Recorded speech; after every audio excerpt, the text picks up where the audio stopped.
মৃত ব্যক্তিকে সব কাটা ছেঁড়া খুব দরকার আছে। না না মেসমশাই, এটা একেবারেই নয়। অপারেশনের পর জীবিত ব্যক্তির গায়ে যে সামান্য কাটা দাগ থাকে, ব্যাপারটা সেই রকম।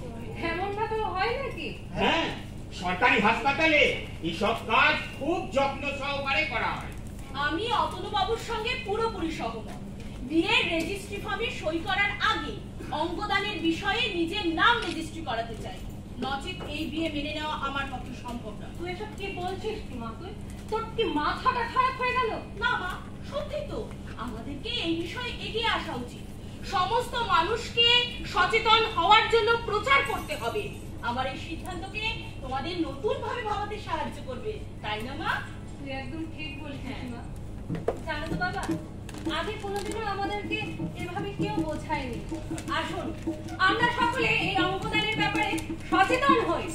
বলছি শোনো না, তুমি আর এই ব্যাপারে আপত্তি করো না, তুমি এটা মেনে নাও।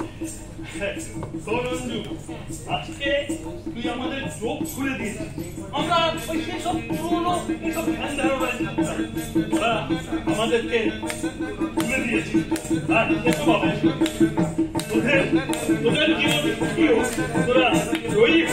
তাহলে মেসমশাই, মাসিমা, আমরা সবাই হাতে হাত মিলিয়ে শপথ নিই।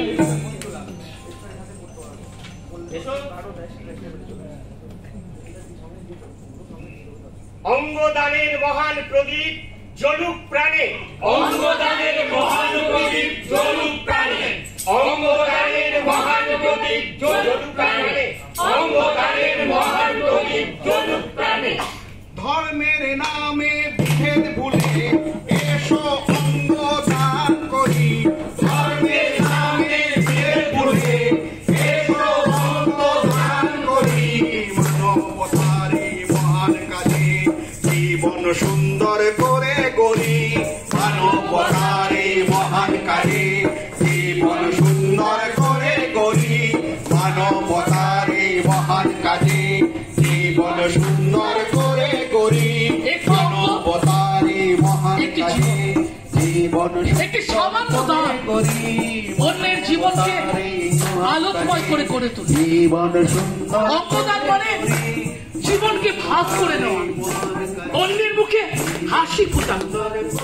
আসুন আমরা সবাই অঙ্গদান পত্রে অঙ্গীকার করি এবং মানবতার জয়গান শুরু করি। মহান কাজে জীবন